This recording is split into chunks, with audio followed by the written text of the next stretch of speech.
Bienvenue pour ce nouveau rendez-vous de C'est à lire. Martine, bonjour. Bonjour. Vous venez ici avec une partie de notre histoire, puisque vous avez décidé de nous conter l'histoire du tramway, de son démarrage au tout début du XXe siècle jusqu'à une fin peu glorieuse après la Deuxième Guerre mondiale. Comment est venue cette histoire de vous intéresser au tram? Mais je sais pas, moi je me suis toujours intéressée au tramway. Je pense que ça vient de mon enfance en fait, parce que j'ai passé une partie de mon enfance sur l'Inard. Et pour aller à l'école, parce qu'à l'époque, même tout petit, on allait à pied et puis on s'arrêtait jouer à la gare de tram. Et cette gare de tram, moi, faisait partie de mon imaginaire. Et quand je suis revenue vivre en Limousin, je me suis dit, ça serait bien de faire un spectacle sur les tramways. Avant de venir dans le détail dans l'histoire de Drôle de tram, j'ai envie tout de même d'en savoir un petit peu plus. Comment est venu ce goût pour l'écriture et comment est-ce que vous avez franchi le cap en vous disant ce que j'écris, au-delà de l'intérêt que j'y porte, que ma famille et mes amis peuvent y porter, à quel moment est-ce que je m'adresse au grand public en cherchant un éditeur? C'est mon côté égocentrique et narcissique J'y crois pas une qui seconde. a joué. En fait, au départ, j'ai été comédienne et j'écrivais mes textes. Et il m'était venu à l'idée qu'après j'ai fait du théâtre, j'ai joué aussi mes textes, des choses un petit peu absurdes, etc. Mais toujours pour faire rire. Donc j'étais persuadée que moi, ma vocation, c'était faire rire. Mais comment de rigolote on passe à quasi historienne, romancière en tout cas, c'est pas du tout le même style, vous venez de le souligner. Je pense que petit à petit, en écrivant pour des comédiens et des comédiennes, en faisant des petites choses, en écrivant pour les enfants, on m'a demandé un jour un livre cassette pour les enfants. Vous savez que ça va Oui, exister, ça, un oui, jour, oui, les mais j'ai livres la génération cassettes. d'avoir Voilà. trituré les cassettes et d'avoir utilisé un crayon pour rembobiner les cassettes. Voilà. Et donc, on me demande les paroles des chansons, tout ça. Et puis, on se dit, ah, mais tu peux écrire des choses tout à fait, enfin, qui sont pas là pour faire rire la galerie. Et de fil en aiguille, ben, je me suis mise à écrire et quelqu'un m'a dit, dans mon entourage, un comédien qui me dit, mais pourquoi tu n'écris pas un livre? Alors, quand on est sur scène, on a le retour immédiat du public. Là, quand on écrit un roman, on l'a de quelle façon? Il y a, les lecteurs communiquent avec vous au moment des signatures, peut-être, Oui, ça c'est dans les super. salons, ouais. Ça c'est très agréable. Et puis, on n'a pas cette angoisse, donc on profite mieux du partage avec les lecteurs. Parce que quand on est sur scène, on est super angoissé, on sort de scène, on est très content que les gens viennent vous dire des choses, mais on a encore complètement la tête dans ce qu'on vient de faire, on n'est pas vraiment à l'écoute.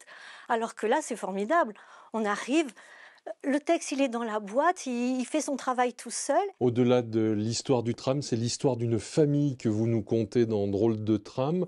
Alors, quel est le cadre et comment est-ce que nous sommes amenés à nous intéresser à la façon dont cette famille va s'approprier ce moyen de transport? Donc, ce que j'ai envie, c'est de permettre au lecteur de rentrer dans cette aventure et de le vivre de l'intérieur. C'est donc une famille qui découvre grâce à un grand-père qui se rend compte au tout début du XXe siècle de l'importance que va avoir le tram. Il était en avance sur son temps, cet homme-là? Moi, je l'ai voulu comme ça, oui. Oui, et je pense que beaucoup étaient comme lui, hein. Je pense que beaucoup se sont rendus compte de ce que ça allait tout changer. On était très, très attentifs, je pense, à l'époque, à l'arrivée du train, et on a été aussi attentifs à l'arrivée du tramway. Une famille ordinaire de l'époque Tout à fait. allait à pied. Mm. Il fallait avoir de l'argent pour se déplacer à cheval, Mhm.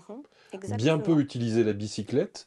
Et là, le tramway a permis, à faible prix, à faible coût, de traverser une partie du département et d'aller à l'aventure de l'autre côté de la colline. Oui, oui, tout à fait. Et ce qui est encore plus extraordinaire, je crois, c'est que ça a été quelque chose qui a permis on va dire une libération des femmes, hein. Ça a été d'un seul coup, les femmes ont eu alors porté un outil de liberté que jamais on n'aurait pu imaginer avant. Elles pouvaient prendre le tramway toutes seules, elles pouvaient voyager toutes seules, elles n'étaient plus dépendantes de qui que ce soit. Il y a dans le roman un rituel trop choupinou, comme diraient les jeunes d'aujourd'hui, c'est que la famille se retrouve autour d'une carte et on trace l'itinéraire qui a été emprunté pour rendre visite que sais-je, à Tata Louise dans tel coin du département de la Haute-Vienne, ou aller à l'aventure du côté du pays de Monts et Barrages. Bref, on reportait sur une carte l'aventure à bord du tramway pour avoir toujours à portée d'œil bien ce tracé, ces évolutions, et ces évolutions y compris à l'intérieur de la famille. Oui.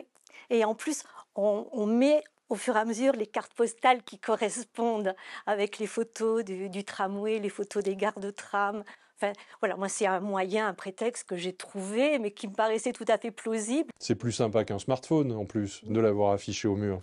Et puis ça rassemblait. Voilà, le dimanche, on se rassemblait et on disait quelle ligne va encore ouvrir. Voilà, où est-ce qu'on pourrait aller. Il reste bien peu de vestiges du tramway, quelques gares de ci, de là. La plus proche de nous est peut-être celle de Fétia, de Crezin exactement.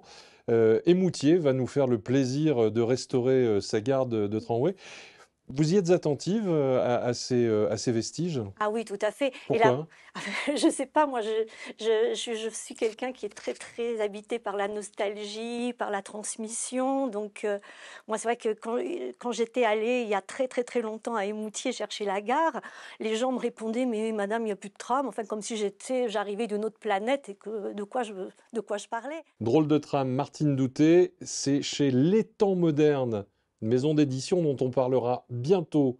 Merci d'être venu ici pour ce nouveau rendez-vous de C'est à lire. Grand merci à vous. Et nous, on se retrouve prochainement. Au revoir.